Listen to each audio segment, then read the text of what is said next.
Oh God, you can sit there so I can... Okay, you've got something to look at. Yeah. So I'll talk to you there. Right. Is it on? Mm. Oh! Okay, what's the question? Do you want me to ask you a question? Yeah, go on, ask me a question. Okay. Do you want to talk to me, or do you want to just talk independently to the camera?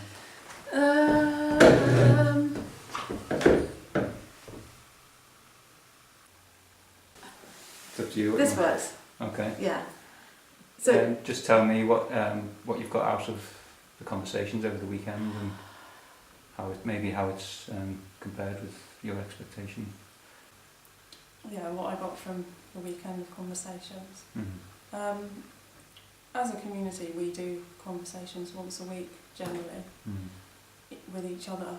And this was an opportunity to do that same thing, but with a larger group and also with new people who we don't normally do it with. So obviously there was differences in that experience, and also because it was throughout the day for a number of days rather than just for an hour. It seemed when we were all silent together, that's when we began to really know ourselves, in a way. We began to really know the feelings, and like, it seemed we were sort of building something together in that silence. It was kind of a growing collective consciousness that was arising. the common intention, that's what I love about the conversations, the common intention. And that's what I always loved about Gaunts, and continue to love about Gaunts. It's a sharing with the community of issues that we all of us find difficult sometimes to explain or to grasp. And as a newcomer to such things, I found it deeply moving.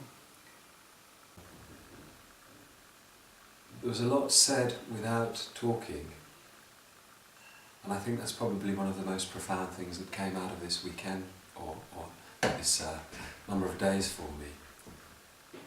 So it seems to be the opposite of what we might think, that we might think that asking a lot of questions might reveal an answer. On the other hand, stillness and being quiet and being together reveals so much more somehow.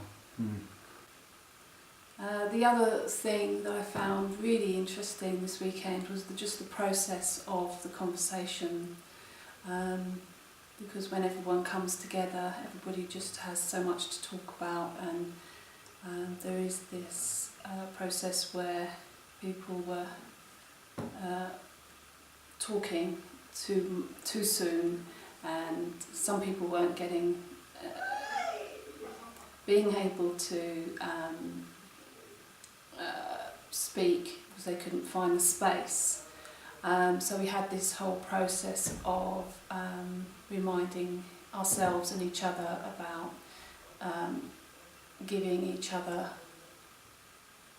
that space and listening, which was one of the topics we talked about as well, just listening, how we listen to each other. I mean, I was into the idea of doing it, but there were elements of it that I was finding quite frustrating. Like,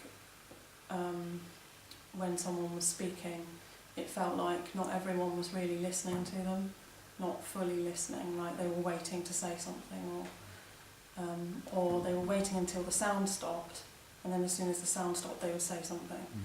So, and then because of that not proper listening, it felt like a lot of what was being said was not related to what had just been said, or to the feeling, not just about the words, but what had been expressed was not acknowledged fully, and then to move on in a way that wasn't acknowledging what had come before meant that it felt very broken up, and it didn't feel like a flowing, connected experience, and that was getting a bit frustrating.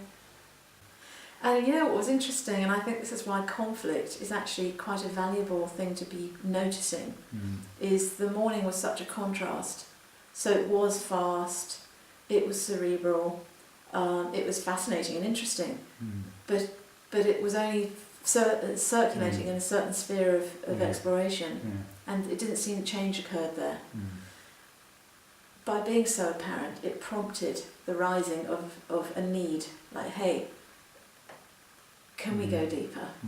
You know, is that really, do we really want to do that? Because if we do, now is the time.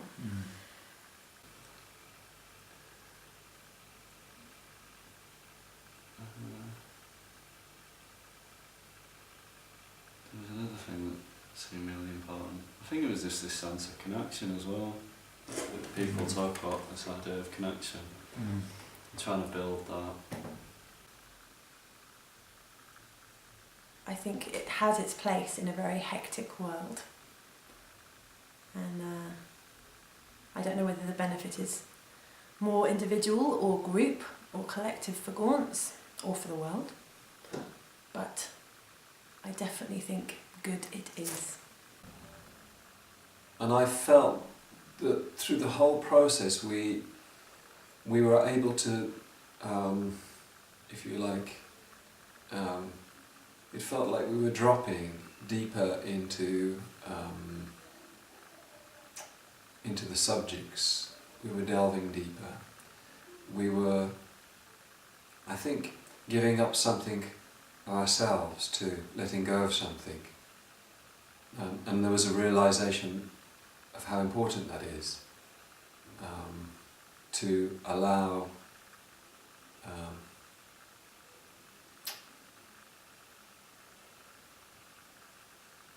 conversations to arise more organically and from a deeper place.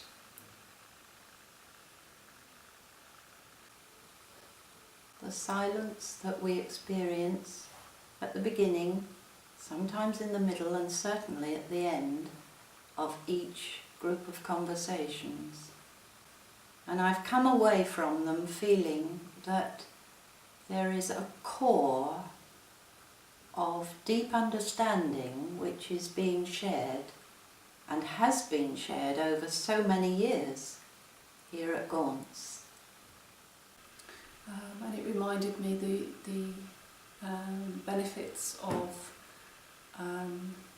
the real value of having that space to bring forth what is really at our innermost being,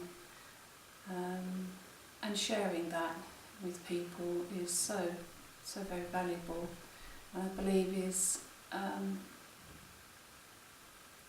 an important part of what Gaunts is about. It's somewhere people come to be quiet or to reflect, and to remember that, or touch for the first time in some cases, that innermost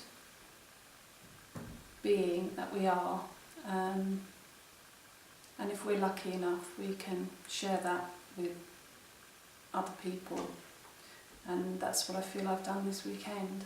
So I found it so very valuable and very grateful.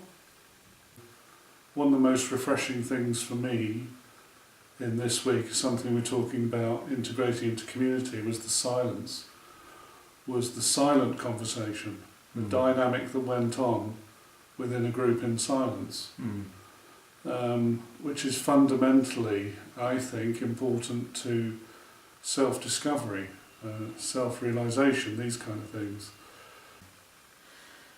But the experience that I've had that's really heartening is that coming together with relative strangers, of only one person or two people I knew a little bit, very little, there was this camaraderie in the shared exploration, and there was room for us to develop within the context of the conversations.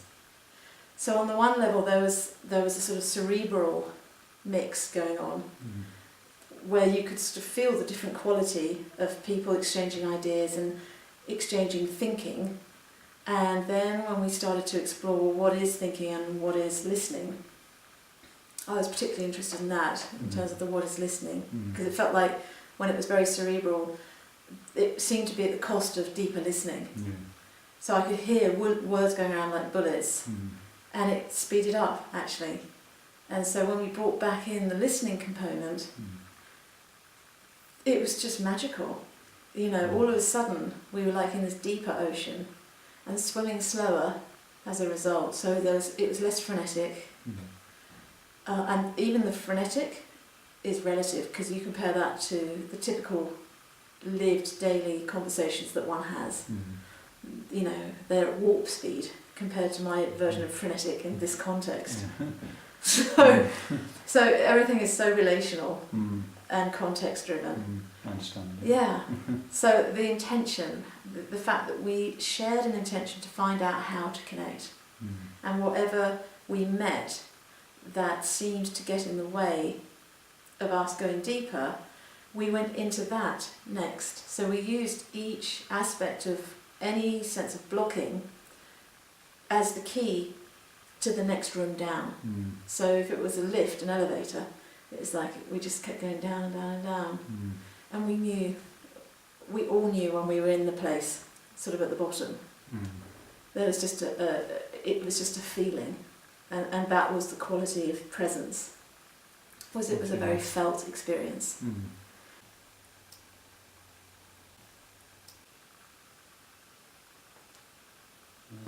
And it's what everyone values the most, I think, when people get to that point of this, what they call connection. And I found that conversation was, it seems like we're all there trying to remember something.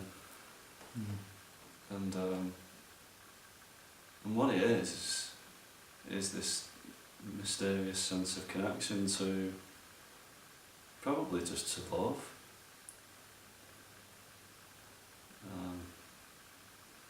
And just the simple acceptance of being without